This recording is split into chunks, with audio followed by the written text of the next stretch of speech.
esta conferencia del día de hoy, que está a cargo del economista Humberto Ortiz Roca. Él es peruano, egresado de la Pontificia Universidad Católica del Perú. Colabora en Cáritas Latinoamericana, también está en la red panamazónica y es asistente del presidente del CELAN y de la Conferencia Episcopal Peruana.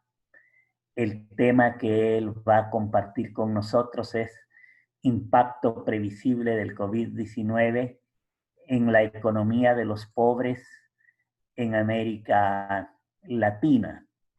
Entonces, dejo con ustedes al economista Humberto Ortiz. Muchas gracias, Humberto, por tu disponibilidad, por estar aquí esta mañana con nosotros y compartir un tema muy importante.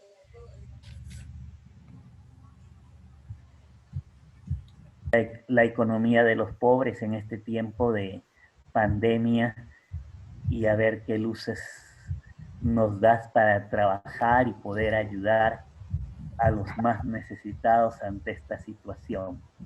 Gracias, Humberto, tienes la palabra.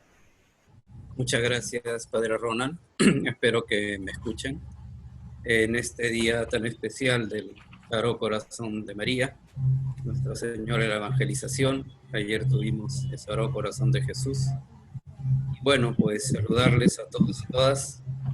Quisiera agradecer muy especialmente a su persona, al Padre Ronald, vicerrector del CEVITEPAL, también a Monseñor Strondman, el rector, y a Julio César, que es nuestro moderador estatal el día de hoy. También quisiera reconocer la labor de la ingeniera Cristina María Cabrera, que me ha ayudado también para elaborar este PowerPoint, y al economista Rosario Puerta, mi colega con la cual hemos elaborado esta presentación. Bueno, simplemente decir que en el tiempo que se me ha consignado, lo que pienso hacer es primero presentar algunas informaciones sobre el contexto de la economía de la región de América Latina y el Caribe en el marco del COVID, y en un segundo momento ver cuáles serían los desafíos, y una tercera etapa, a partir del enfoque de la economía del trabajo, la economía popular, la economía solidaria, qué alternativas podríamos ir pensando. Bueno, entonces rogaría a nuestro hermano Julio César si me puede ayudar con las diapositivas para empezar la presentación.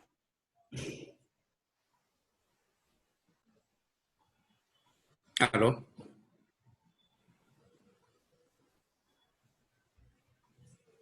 ¿Aló, me escucha?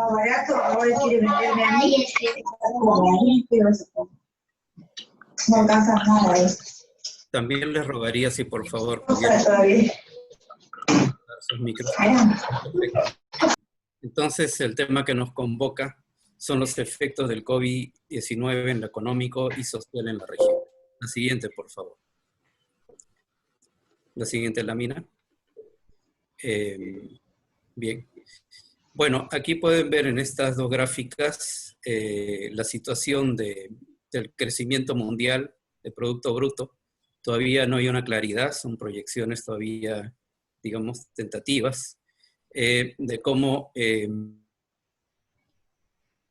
ya venía decreciendo la producción mundial. El promedio del 2011 al 2020 de 2.7%, y ahora en este periodo de la pandemia la situación pues se ha agravado, como pueden verla en el gráfico del lado. Seguimos, por favor, con la siguiente lámina. ¿Aló? ¿Me ayuda, por favor, con la siguiente lámina?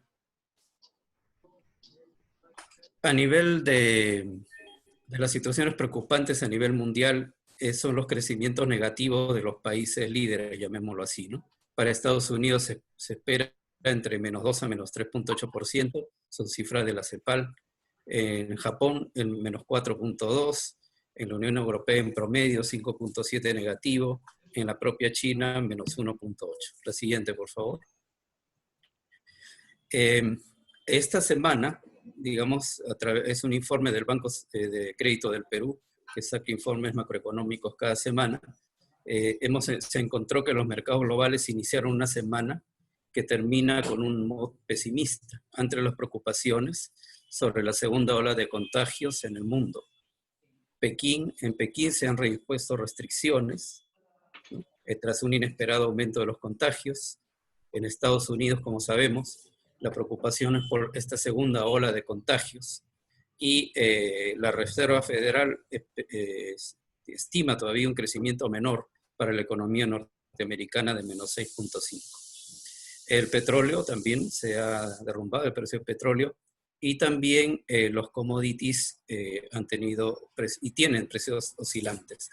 En la gráfica inferior de la lámina, que es difícil leer, es un gráfico de la OCDE, donde se ve los crecimientos de una muestra de países y todos son negativos, como pueden ver. La línea azul y la línea anaranjada que la completa sería la que generada a partir de la crisis del COVID. Sigamos con lo siguiente, por favor. En el caso de América Latina, en promedio, se espera un -5.3%, luego rápidamente veremos algunos países de la región, que equivale a periodos muy desastrosos en la región.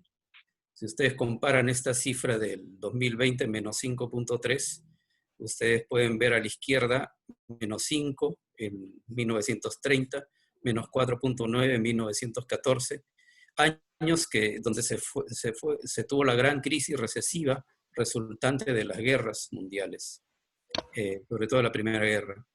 Entonces, realmente estamos viviendo una economía muy parecida a una situación de grave afectación en el mundo.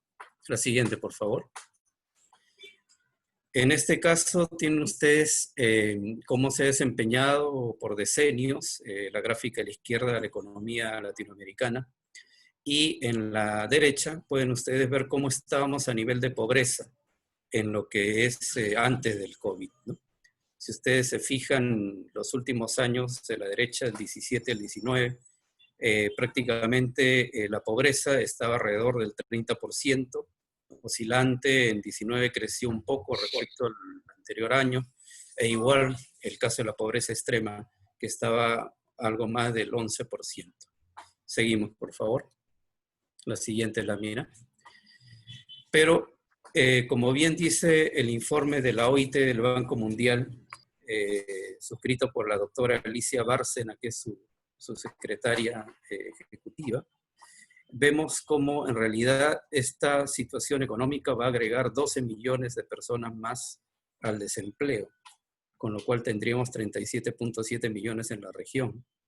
Entonces, 28.7 millones adicionales en la pobreza, 215. A 15.9 millones de personas a la pobreza extrema, llegaríamos a 83 millones. Lo cual hace ver que, como bien decía el Papa Francisco recientemente, se necesitaría un ingreso básico de emergencia, equivalente a una línea de pobreza, por lo menos durante 6 meses para toda la población, aunque el Papa en realidad lo plantea de manera general y hacia adelante. Comparen ustedes los dos gráficos de la izquierda, de 186 millones de pobres en el 19, pasamos a 215 al 2020, de 67 en pobreza extrema a 83. Y si vemos la gráfica de la derecha, en porcentajes, de un 30.3 estaríamos pasando al 34.7 de pobreza genérica y de un 11% de pobreza extrema a un 13.5. La siguiente lámina, por favor. También en este gráfico vemos las consecuencias y los efectos indirectos y directos, ¿no? A la derecha pueden ver ustedes el efecto directo en los sistemas de salud. Eso pone en juego el objetivo de desarrollo sostenible número 3 sobre salud y bienestar. Y los efectos indirectos en la oferta y la demanda que tienen que ver con la suspensión de actividades productivas internas, el comercio internacional por, digamos, las dificultades en la línea de valor, el comercio, el turismo y transportes y la manufactura, además de y sin duda la agricultura fuertemente también.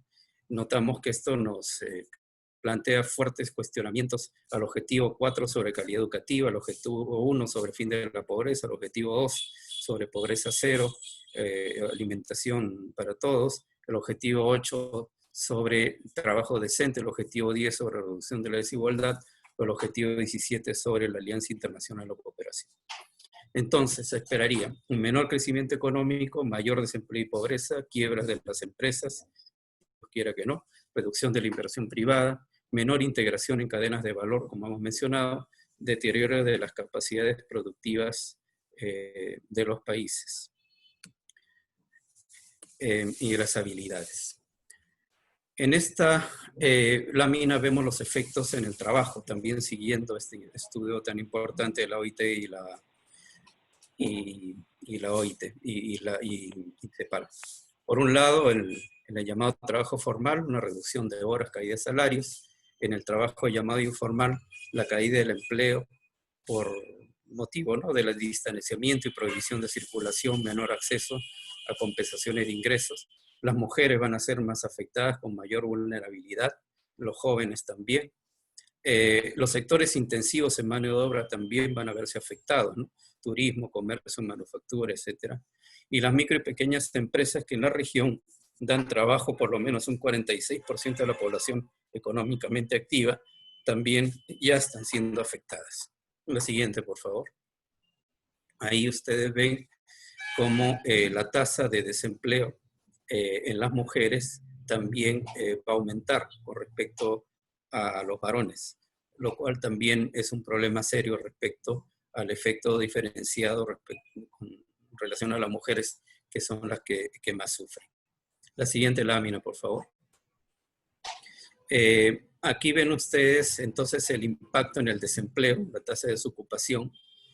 Prácticamente el número de desocupados, que en el 2019 era 26 millones, se esperaría 37 millones en número. Y la variación entonces sería del 8% a un 11.5%. La siguiente lámina. Y va a afectar principalmente al 54% de trabajadores de América Latina que trabajan en el sector llamado informal. Yo prefiero usar la categoría de economía popular, la cual voy a usar en la segunda parte de mi exposición, afectando sin duda a los grupos más vulnerables, como hemos mencionado. La siguiente lámina. Podemos ver entonces que el coronavirus no solo ha puesto a prueba los sistemas de salud a escala global, sino a las economías como tal. La caída de los precios del petróleo, las fluctuaciones de los precios de las materias primas, con sus implicancias en la caída esperada de la producción latinoamericana, la industria turística, que va a afectar mayormente a las naciones caribeñas. Recordemos que en República Dominicana, por ejemplo, este sector representa el 17% de la producción. En Centroamérica se verán muy afectados por el desempleo, debido a que están muy cerca de los Estados Unidos y México también, ¿no? Y a pesar que en Estados Unidos no solamente se tiene esta cantidad de personas contagiadas, sino también hay más de 26 millones de solicitudes por subsidio al desempleo en ese país. La siguiente lámina, por favor. Estamos viendo entonces en este momento las situaciones por los países, ¿no? Algunos podrían estar en mejores situaciones macroeconómicas que otros países, dependiendo de la manera como se insertan en la economía global.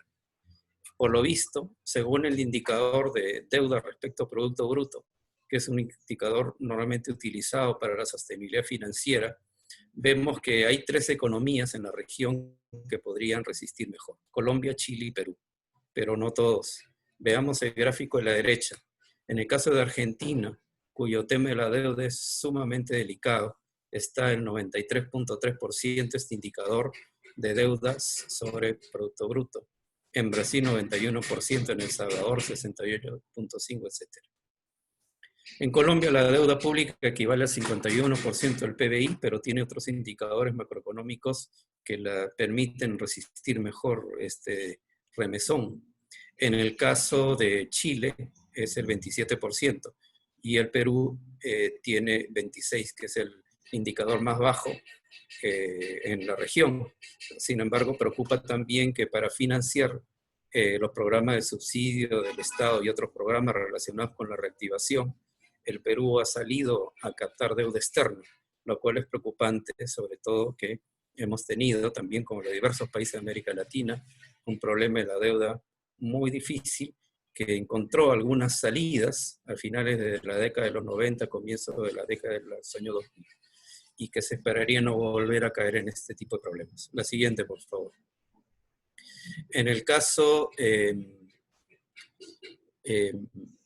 que las políticas de austeridad sean todavía más mayores, ¿no?, el coeficiente deuda-producto va a ser peor y eso preocupa mucho, ¿no?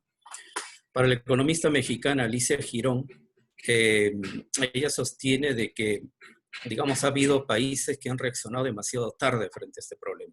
El caso de Brasil quizás es el más preocupante porque el gobierno de ese país sigue todavía en la perspectiva negacionista, mientras que en México hubo demasiada tardanza para adoptar las medidas de precaución por el lado sanitario.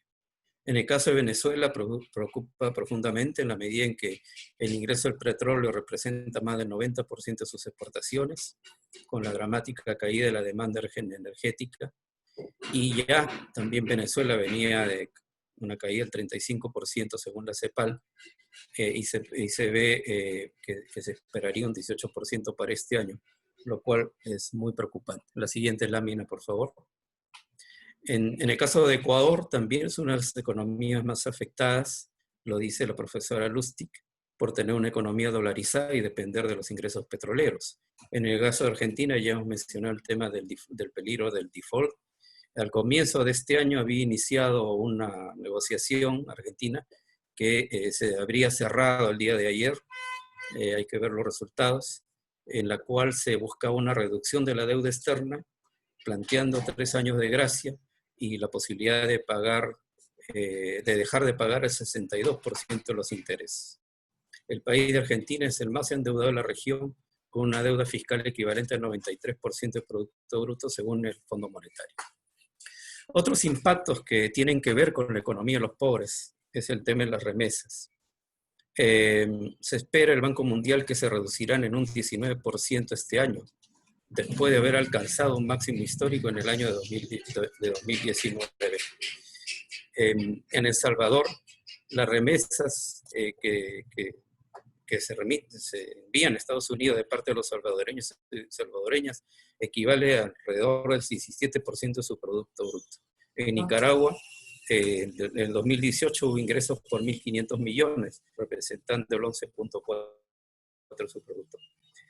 La industria turística en general a nivel del mundo está en crisis. Se calcula por la Organización Mundial del Turismo que hay una reducción entre 300.000 y 435.000 millones de dólares en todo el mundo respecto al año anterior. Y los países, como venía a decir, República Dominicana, Cuba y Panamá, dependen en mayor o menor medida con los ingresos provenientes del turismo. La siguiente lámina, por favor. Entonces, se esperaría que los envíos de dinero desde el extranjero, se calcula que han caído en un 21.9% en República Dominicana, en un 15.5% en Honduras, un 10% en El Salvador, un 9.7% en Guatemala, según las cifras del Centro de Estudios Monetarios Latinoamericanos. Ahora bien, hay que tomar en cuenta de que en este periodo aumentaron también en algunos países, por ejemplo en México, en más de un 30%, y en Colombia en más del 30%, que completan la lista de los 6 principales países receptores de las remesas de la región. Ahora, lo positivo para ambos países, positivo es una forma de decirlo, digamos así, fue la devaluación de la moneda interna, ¿no? Porque esta devaluación o depreciación de la moneda fue bastante fuerte y fue un incentivo para enviar las remesas justo antes de los confinamientos. Eso lo explica el economista Eric Parrado del BID. La siguiente lámina, por favor. Predicciones, entonces. Es difícil predecir porque no se tiene, por decir, una varita mágica frente a eso, pero sí hay cosas que son más o menos evidentes, ¿no?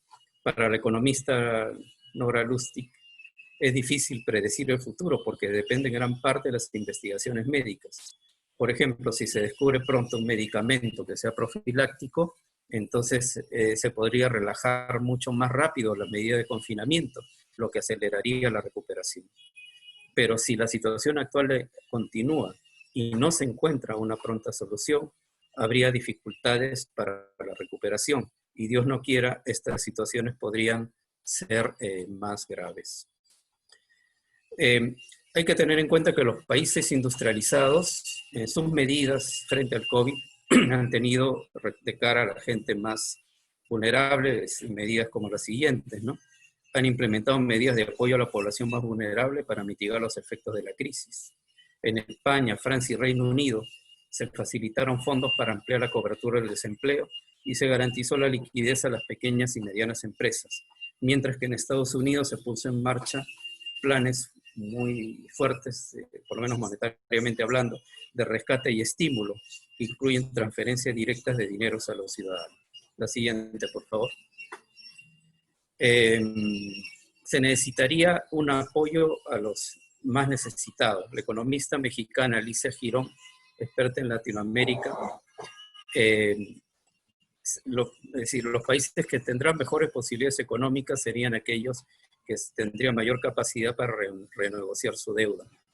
Y si esto se lograra, según este punto de vista, se tendrían recursos para la salud, la educación, la alimentación.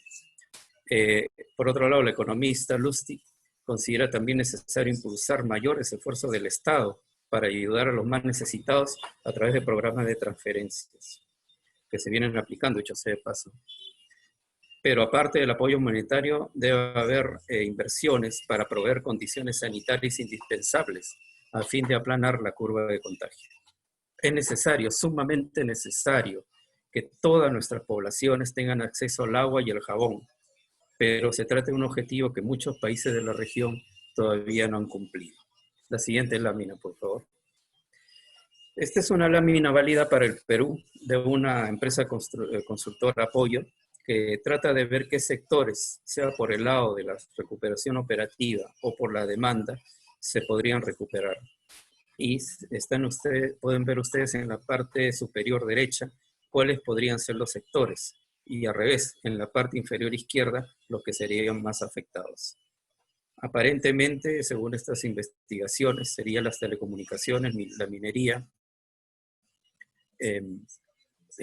los autoservicios, el consumo masivo, la energía, el consumo masivo dentro del hogar, la energía, y en el lado izquierdo, los que sufrirían más, pues, bueno, los cines, el turismo local, las viviendas nuevas en la gran ciudad, los vehículos ligeros, etc.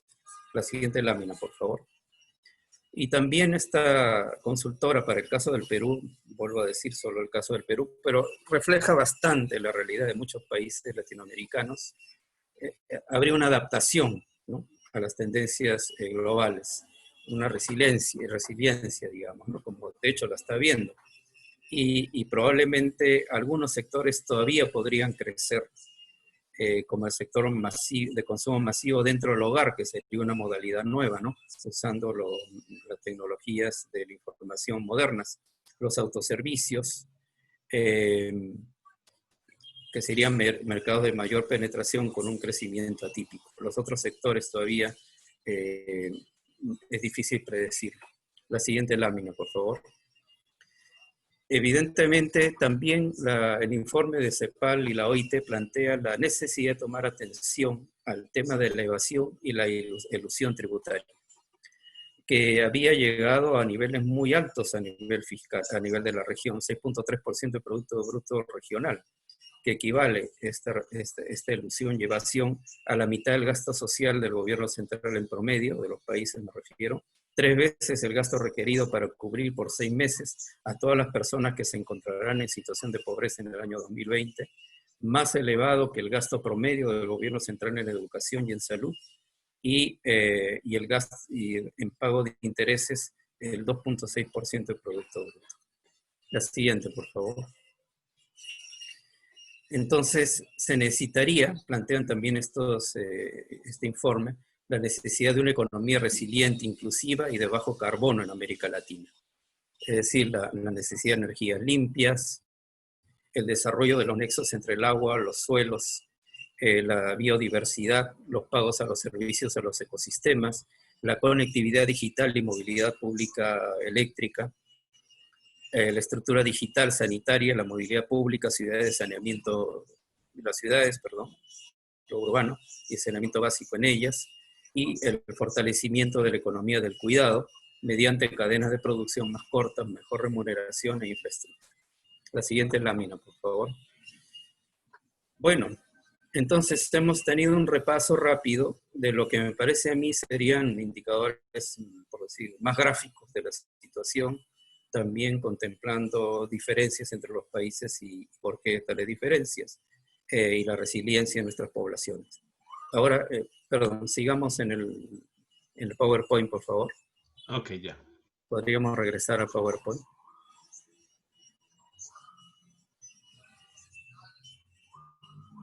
Entonces, entramos a la segunda parte, desde las economías de los empobrecidos y marginados. No más la lámina todavía, por favor. Me parece importante el concepto de empobrecidos y no de pobres, porque nuestra población no es pobre, nuestra población es rica en conocimientos, en experiencias, en prácticas, en solidaridad. Son empobrecidos por este sistema injusto, por el sistema neoliberal, por el sistema que privilegia la tasa de ganancia por encima de todo. Eso quisiera mencionarlo. Siga la siguiente lámina, por favor. ¿Qué es entonces esta economía? La economía popular o la economía de los pobres. Es una economía que busca principalmente la satisfacción de las necesidades básicas de las personas y sus familias en sus comunidades. Esa es su racionalidad económica. Eso es lo que explica por qué trabajan de esta manera y no de otra. Hay una racionalidad económica en esta economía popular. Eso no lo logra captar la teoría de la informalidad, que ve solamente números, pero no ve personas. Las que están allí son personas que buscan sobre todo satisfacer sus necesidades básicas. La siguiente, por favor. Entonces es una economía basada en las capacidades de la gente, en su trabajo cotidiano por vivir. Toda persona tiene capacidades, aunque se le pueda decir discapacitada en ciertos aspectos, pero tiene capacidades.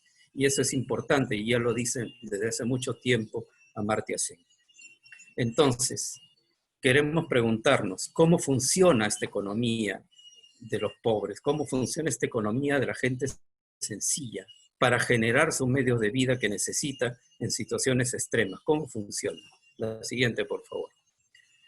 Desde el trabajo, una economía del trabajo. Voy a citar al profesor José Luis Corallo, el profesor argentino, economista, uno de los líderes de la Universidad General Sarmiento en el conurbano de Buenos Aires, y que desarrolló desde los finales de los años 70 esta teoría de la economía del trabajo, muy similar o en la misma línea del enfoque de la economía popular de Raceto.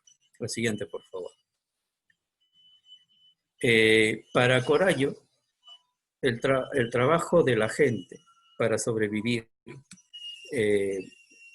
hay que estudiarlo con detenimiento.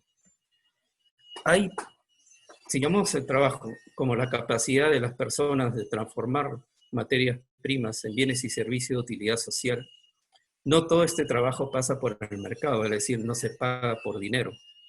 Entonces, hay trabajo que pasa por el mercado y es remunerado en moneda, y hay trabajo que no pasa por el mercado, pero es real y fundamental para la sobrevivencia de los pobres. ¿Cuál es el trabajo de los pobres que pasa por el mercado? El trabajo dependiente o asalariado, por pequeño que sea. El trabajo independiente, porque muchas veces no es suficiente ese trabajo dependiente. Entonces, para generar ingresos a través de, por ejemplo, actividades de comercio, de venta ambulatoria o de pequeños microtalleres. Y el trabajo mercantil doméstico es cuando dentro de la casa se crea un negocio donde circula dinero. Por ejemplo, la vivienda taller o la vivienda económica o la vivienda tienda o la pequeña tienda dentro de la casa sería el trabajo mercantil doméstico para Corallo. Y otras tres formas del trabajo que no pasa por el mercado. Para Corallo hay tres. Uno es el trabajo doméstico, principalmente la mujer en la casa y de los miembros de la familia. El trabajo doméstico comunitario le llama a él, pero podríamos generalizar como trabajo comunitario, es decir, el que se hace en las comunidades relacionadas con la salud, la educación, comité de salud, comité de educación, comedores populares, etc.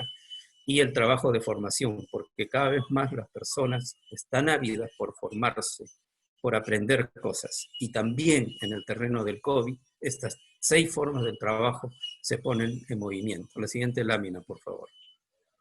Entonces, lo que acabo de decir, he tratado de formalizarlo en este gráfico.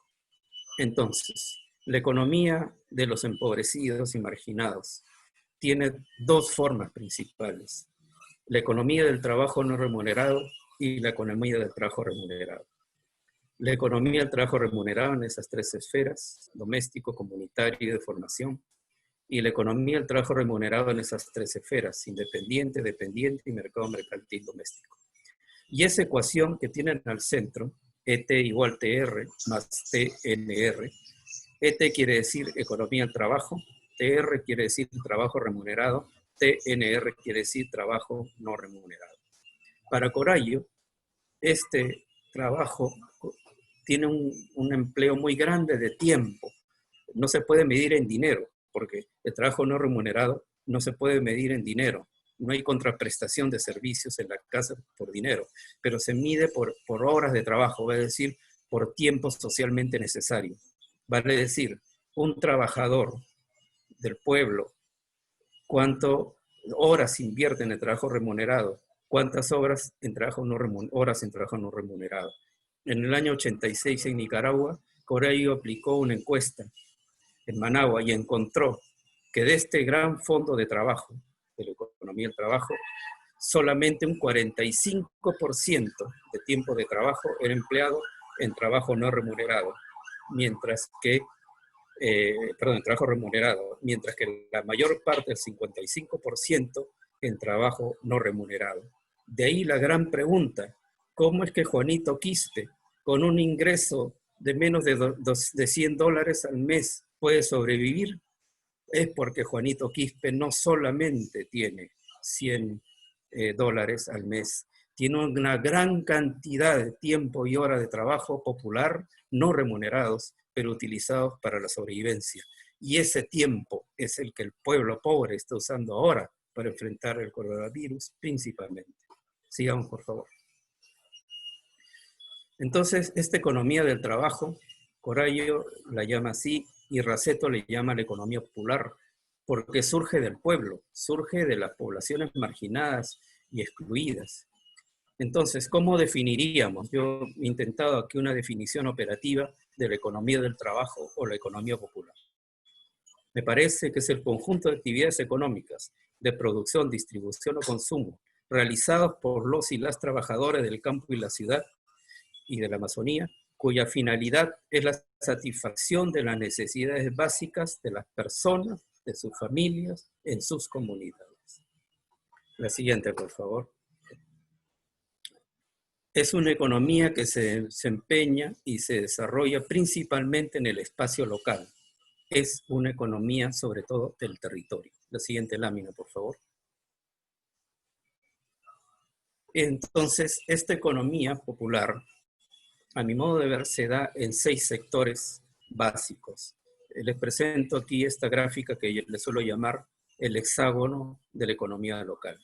P es producción popular, C es el consumo, CM es el comercio, S son los servicios, que son cantidad de servicios que se hacen en los pueblos, en las comunidades, T es tecnología, que son los institutos, las escuelas, y también las educaciones populares, y F son las finanzas, las microfinanzas, los bancos populares, los bancos comunales, las cooperativas pequeñas.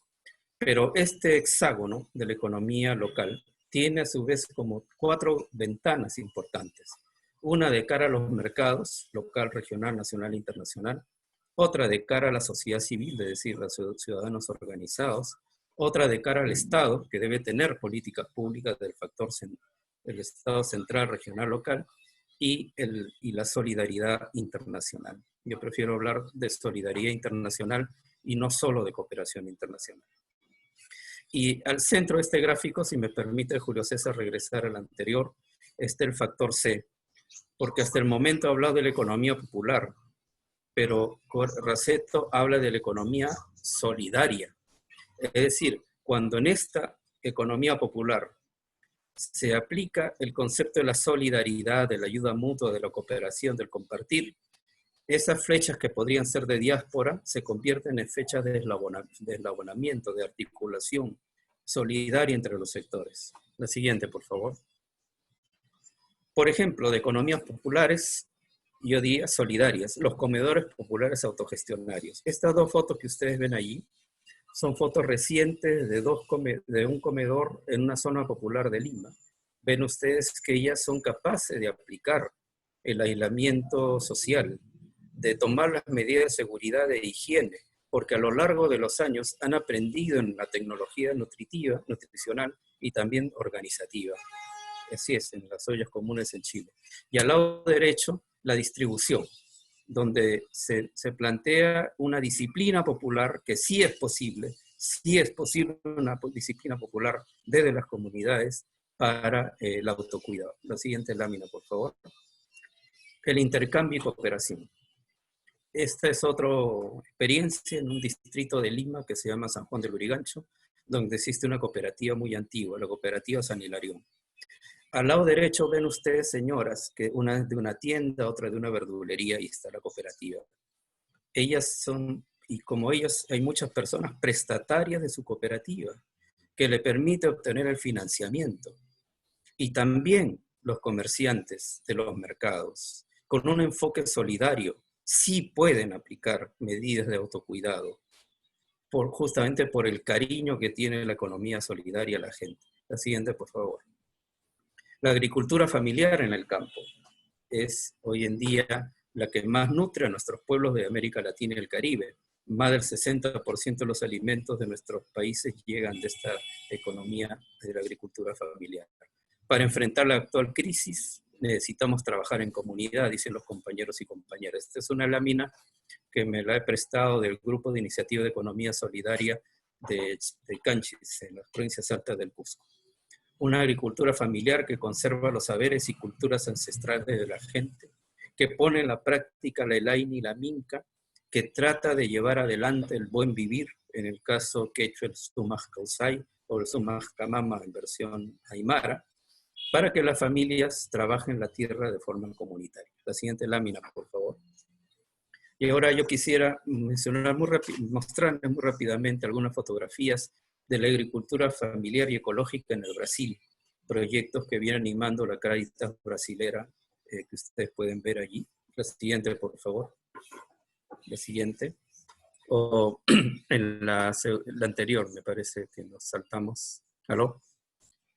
También esta, también con los hermanos afros. Bueno, creo que saltaron mucho. Podríamos, ya. La siguiente, por favor. La siguiente lámina. La siguiente. La siguiente. Bien. Aquí yo quisiera, antes, la anterior, por favor, la que tiene letras nada más. Aquí quisiera yo resaltar una intervención muy importante de la ingeniera Gladys Castillo de Cáritas del Perú en una reciente ponencia que hizo el equipo de trabajo de la campaña de la Conferencia Episcopal Denles de Comer, que justamente ayer tuvo una teletón. La reacción de la organización comunal para brindar espacio de aislamiento en la cuarentena, ¿no? Donde las comunidades son capaces de, digamos, de utilizar diferentes espacios comunitarios para esto, pero todavía hace falta una reacción estatal, que el Estado reconozca la lógica, retroceda por favor la lámina, la lógica de la economía, de la agricultura familiar y de la economía solidaria, y no trabajar a espaldas de ella. Los agricultores son vulnerables porque no tienen acceso a la conectividad o que los circuitos son más cortos.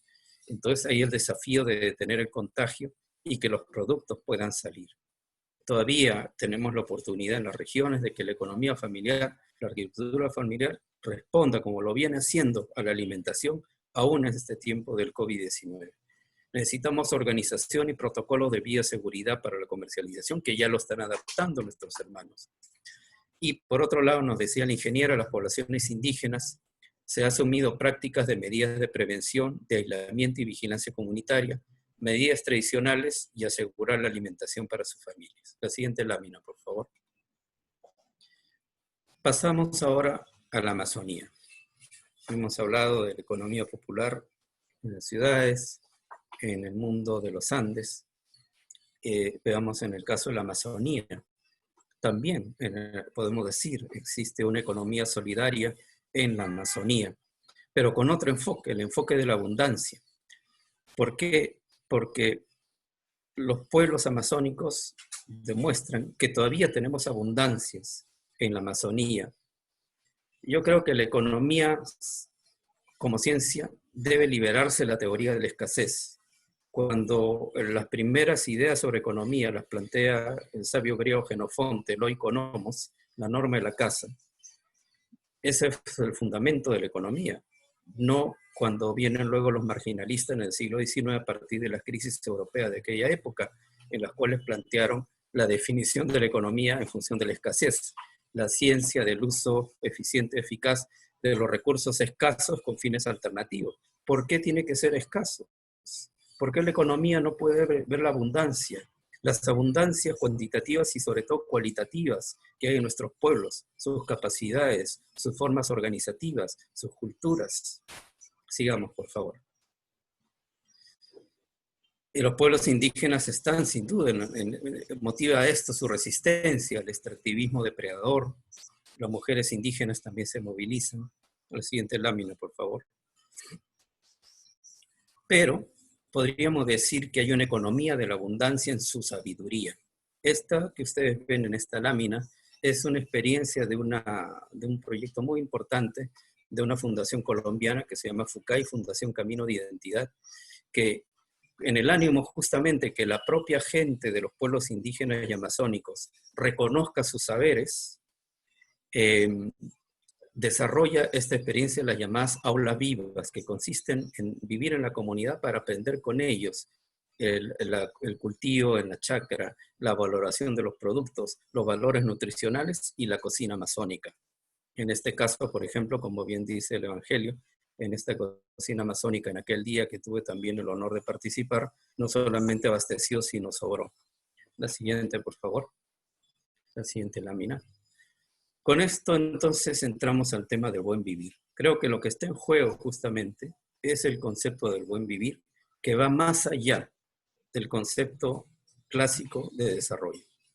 El buen vivir, como dicen los hermanos brasileros, brasileras, se expresa una forma de ser y estar en el mundo, vincula al ser humano con la naturaleza en una relación recíproca de armonía y se realiza colectivamente. La noción del buen vivir habla de la distribución de la riqueza, del respeto a la diversidad, de la ética en la convivencia humana, de la descolonización de la vida, de la historia y del futuro. El buen vivir exige el ejercicio y la garantía de los derechos de las personas y de los pueblos. El buen vivir remite a la comprensión de la tierra como madre, la madre tierra. Hay toda una espiritualidad en este aspecto. La siguiente, por favor. Y los pueblos indígenas van desarrollando su propio enfoque del buen vivir. En este caso, presento una lámina de un compañero Aguajún. Para ellos el buen vivir sería en su propia lengua el Tajimat y el Tarimat Pujut, que implica buenas relaciones con la familia, espiritualidad, una persona formada y con visión de las plantas maestras, una familia que cuenta con terreno, el tema de la territorialidad, una familia que tiene buenas relaciones con la comunidad, una familia que cuenta con bosque para la caza, la pesca, la medicina y otros recursos. La familia tiene vivienda adecuada para su cultura y la familia tiene de todo para la alimentación en su unidad productiva. Entonces la familia disfruta de salud y de acceso a la educación. Este enfoque del buen vivir está siendo atacado por el virus. y las poblaciones indígenas se están defendiendo y necesitan ser apoyados, pero justamente para poder defender este buen vivir con el cual ellos pueden enfrentar esta situación. La siguiente, por favor. Hacia una economía solidaria, entonces. Desde mi punto de vista, la economía solidaria es la economía del trabajo, la economía popular cuya estrategia de supervivencia y desarrollo es la práctica del valor ética de la solidaridad. El factor C, que habla Receto. ¿Por qué C? C de cooperación, C de comunidad, C de compartir, C de comunión, C de corazón, C de confianza. Hablamos entonces de una economía popular solidaria o de una economía del trabajo solidario. La siguiente, por favor. Ya he tratado de formalizar aquí los planteamientos de Corallo en estas ecuaciones. Como decíamos al comienzo, la economía del trabajo combinando trabajo remunerado más trabajo no remunerado. Un fondo de trabajo medido en tiempo. El fondo de trabajo, entonces, tiempo de trabajo en el tiempo de trabajo remunerado y tiempo de trabajo en el trabajo no remunerado. La economía solidaria es esa economía del trabajo, pero que moviliza el factor C, que se puede medir también económicamente y econométricamente a través de la variable cualitativa. De modo que estas ecuaciones también pueden medirse cuantitativamente para estimar los tamaños de una economía del trabajo y de una economía solidaria en las localidades. Y el factor C en cooperación, comunidad, compartir, confianza, corazón, etc. La siguiente, por favor. Entonces, visto así, y si remitimos al enfoque anterior de las 6 dimensiones de las cuales hablé en el territorio, desde el punto de vista de la economía solidaria, hablaríamos no solo de producción, sino de producción responsable. No solo de consumo, sino de consumo ético. No solo de comercio, sino de comercio justo. No solo de finanzas, sino de finanzas solidarias. No solo de tecnología, sino intercambio de saberes. Y no solamente servicios generales, sino servicios de proximidad. Me parece que esas son las 6 grandes dimensiones de la economía solidaria. La producción responsable, el consumo ético, el comercio justo, las finanzas solidarias, la tecnología o intercambio de saberes y los servicios de proximidad. La siguiente, por favor. Entonces, hablamos de una economía responsable y solidaria, porque tiene que haber una responsabilidad de todos los actores económicos, porque este es un tema no solamente de economía, es un tema de ética y economía, yo diría más de ética. La siguiente, por favor, la siguiente lámina.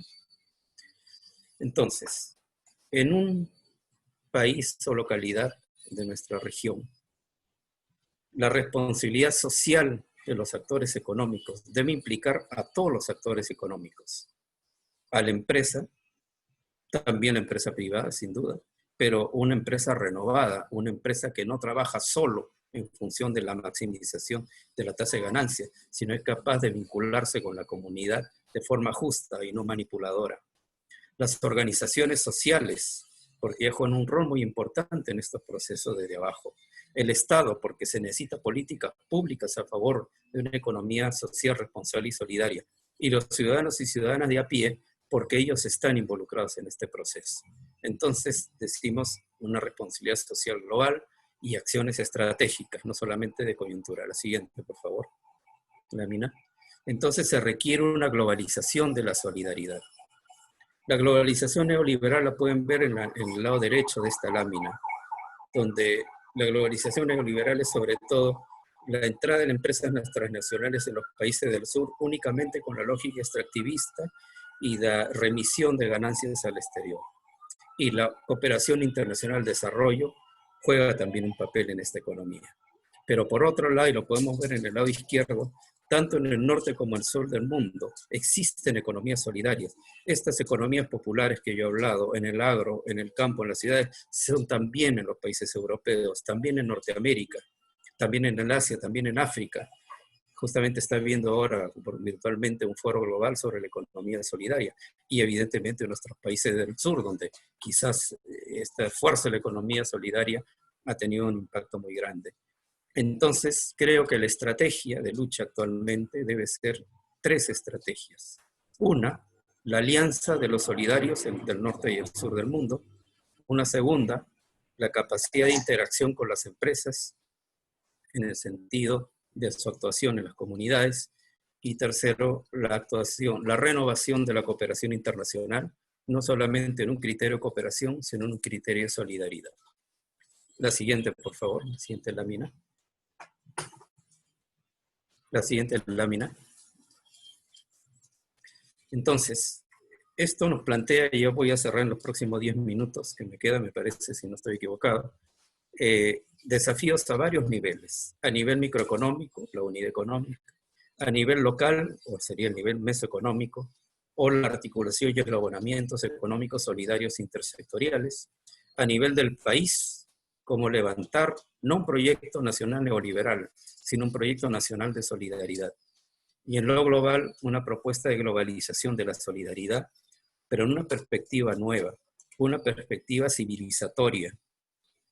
Antes ya se estaba hablando del tema de nueva civilización, antes, pero el coronavirus coloca esto con mucha mayor fuerza ahora, cuando se habla de la, entre comillas, nueva normalidad.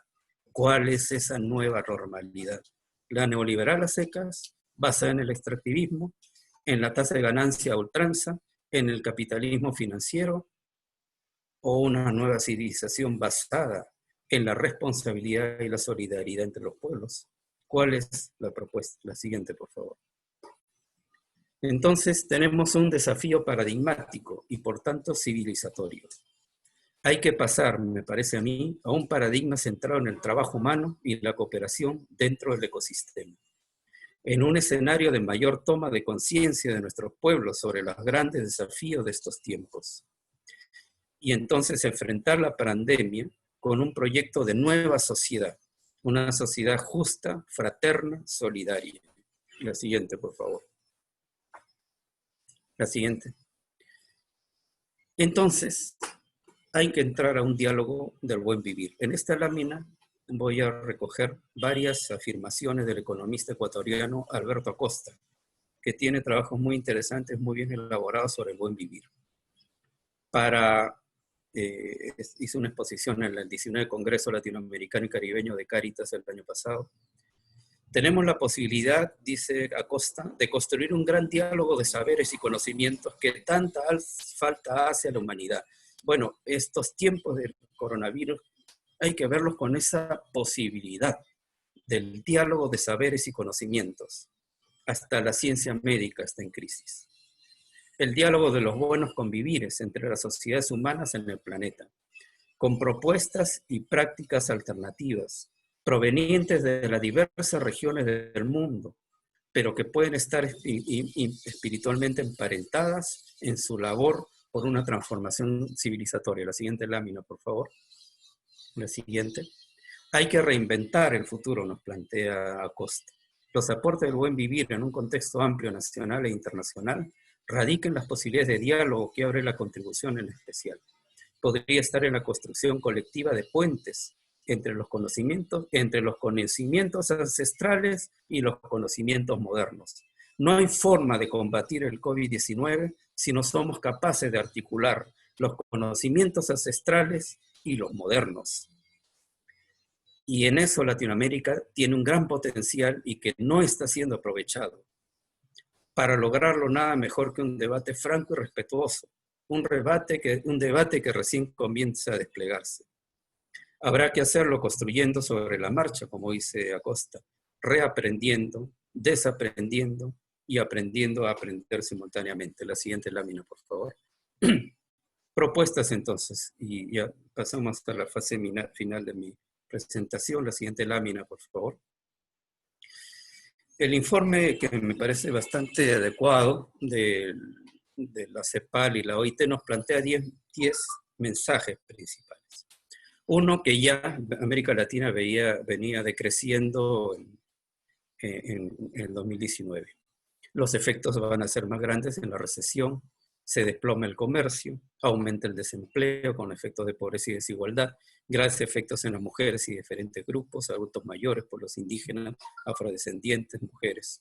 Las medidas anunciadas buscan contener el virus, proteger a los ingresos, el trabajo y las empresas a expensas del sector ambiental, y eso no puede ser. La pandemia evidenció brechas estructurales como las que hemos planteado y que hay que abordar. que implican el sistema de salud y el régimen de bienestar.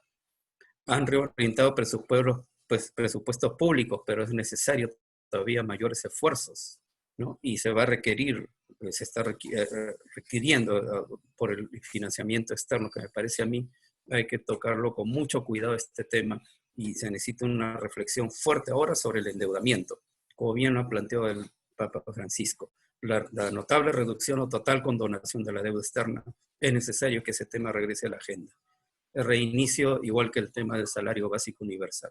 El reinicio de las economías nacionales y la flexibilidad de la parada productiva requiere equilibrar las consideraciones socioeconómicas con el tema del COVID-19, y es necesario enfrentar el debilitamiento del multilateralismo.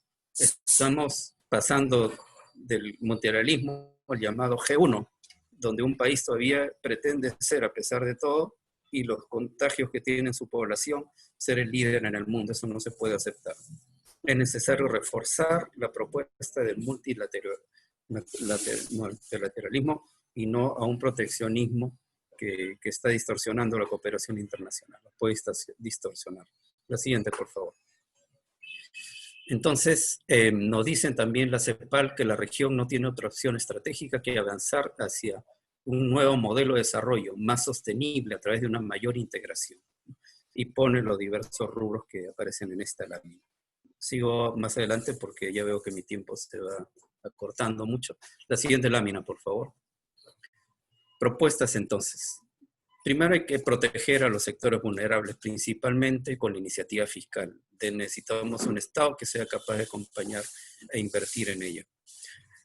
La política de salud ocupacional es sumamente importante y es un pilar. La siguiente lámina, por favor. Tercero, serán fundamentales la disponibilidad de servicios sanitarios esenciales de calidad, servicios de protección básica a las poblaciones vulnerables, a los trabajadores. Cuarto, será necesaria una gestión participativa de la seguridad y la salud laboral, cuidando el retorno seguro al centro de trabajo, el distanciamiento físico necesario y la higiene para evitar el contagio. Quinto, será necesario potenciar los espacios de diálogo y de concertación de los actores del mundo del trabajo, empleadores, trabajadores, Estado. Es fundamental, sexto punto, potenciar en la práctica los valores de solidaridad económica y a todo nivel, la sostenibilidad ambiental, la economía ecológica y la búsqueda de la justicia e igualdad, con un enfoque de derechos humanos. Porque como dice el Papa Francisco, todos estamos en la misma barca. La siguiente lámina, por favor. Propuestas ahora más específicas desde la economía del trabajo y la economía solidaria, cuidando la casa común. Cuidando la casa común. La siguiente, por favor. Desafíos, entonces, retomamos los desafíos que hemos planteado. A nivel micro, la unidad económica, en lo local, la articulación y el abonamiento económico solidarios, en lo nacional, proyecto nacional de responsabilidad y solidaridad, en lo global, la globalización de la solidaridad y la perspectiva civilizatoria y no la, entre comillas, nueva normalidad. La siguiente, por favor.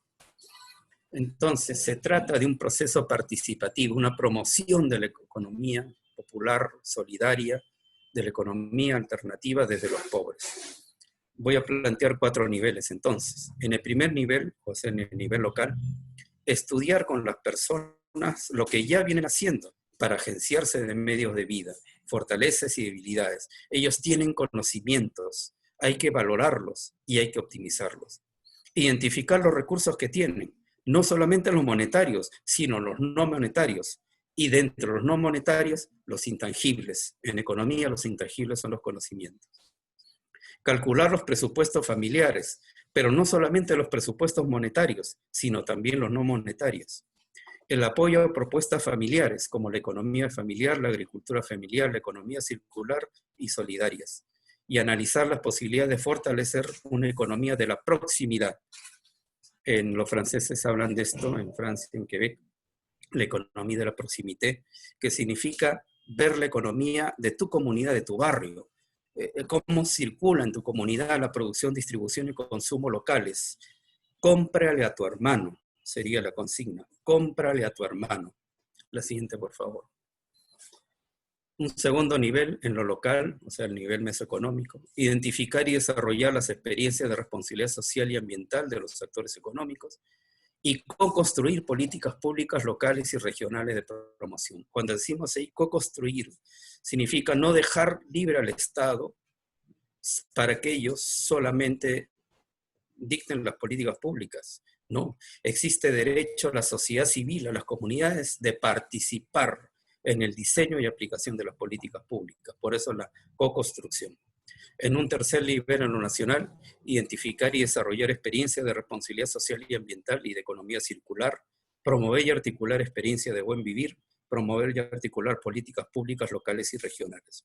Finalmente, en un cuarto nivel, en lo global, la articulación solidaria de la economía solidaria en el ámbito internacional, sur-sur, sur-norte, este-oeste, en el enfrentamiento al COVID-19, todos podemos y debemos aprender. El COVID es globalizado, hay que responder globalmente. Un diálogo entre los procesos de los buenos vivires en comunidades y países frente al COVID-19. La siguiente lámina, por favor. Esto intenta graficar estos círculos concéntricos. No se trata de decir que primero el nivel 1, luego el 2, el 3, el 4. Va en simultáneo. Partir de lo local, a lo regional, a lo nacional, a lo latinoamericano y a lo global. La siguiente, por favor. Conclusiones, entonces, y con eso voy terminando. Es necesaria la proyección y articulación desde la economía del trabajo, de la economía solidaria, la economía del cuidado, de las relaciones equitativas entre mujeres y varones, de los pueblos indígenas y afrodescendientes, los migrantes, la economía ecológica en función del buen vivir. Avanzar en la perspectiva de un enfoque sistémico de las alternativas que involucre no solo lo económico, sino globalmente. Por eso hablo de algo holístico, económico, social, político, cultural, ecológico, principalmente, yo subrayaría principalmente ético y espiritual. Leer, por favor, el capítulo 6 de Laudato Si. Promover el debate y las buenas prácticas sobre responsabilidad social y ambiental. La articulación con el mundo académico, con observatorios, con el debate, el diálogo y consenso. No solamente observatorio, no solamente debate, sino diálogo y consenso, porque como dice el Papa Francisco, estamos en la misma barca y no saldremos de esta si no logramos acuerdos fundamentales, incluso sobre el nuevo paradigma. Dar valor a experiencias inspiradoras en producción sustentable, en comercio justo, en consumo ético, en servicio de proximidad, en intercambio de saberes, en finanzas solidarias en función del buen vivir. La siguiente, por favor. Hay que fortalecer entonces la articulación de las redes desde lo local a lo subnacional, a lo nacional, lo subregional, lo regional, intercontinental y global. La incidencia de las políticas públicas en favor del buen vivir y la economía solidaria a todo nivel y la importancia del diálogo en el espacio de la ONU. O sea, el diálogo multilateral es necesario, especialmente en la COP sobre cambio climático, en la FAO sobre alimentación, en la OIT sobre el derecho del trabajo, en el ACNUR sobre migrantes y refugiados, en general en derechos humanos. En una perspectiva civilizatoria para que los pueblos tengan vida y vida en abundancia, como dice el Evangelio de Juan 10:10, para que los pueblos tengan vida y vida en abundancia. La siguiente lámina, por favor. La siguiente lámina. Por lo tanto, el desafío que me parece nos plantea la anterior a esa, por favor, que nos plantea el COVID-19. Hoy tenemos en la parte superior izquierda el modelo actual, neoliberal. La persona está en función de la economía. No, hay que poner las cosas donde deben estar. Vamos a la derecha y planteamos, bueno, no que sea la derecha, sino como propuesta alternativa, la economía en función de la persona en el ecosistema. No la persona en función de la economía en función de la persona y el ecosistema. Eso es lo nuevo. Es decir, un desarrollo humano, integral, solidario, en una economía solidaria, ecológica y de buen vivir. La siguiente, por favor. Muchas gracias por escucharme. Estoy atento a las preguntas que puedan tener. Bien, muchas gracias, doctor Humberto. Ya la metodología de quienes han participado, por favor levantar la mano para ir asignando el turno de preguntar. Les recomendamos que las preguntas sean breves para aprovechar estos minutos que nos quedan en videoconferencia y que el doctor Humberto de pronto nos pueda aclarar algunas temáticas. Si alguno tiene, por favor. Antonia. Adelante, Antonia. abrir el micrófono.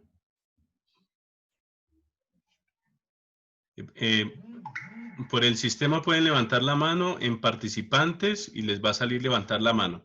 Ya también estoy viendo aquí a Samira, por favor, abre el micrófono entonces para que hables. Samira, abre. Ya, permítame un momento. Ya, ahora sí pueden abrir ustedes el micrófono. Samira, nuevamente. Y buen día, señor Humberto, un gusto conocerlo, ¿no? Nosotros somos de un movimiento pontificio, una asociación de fieles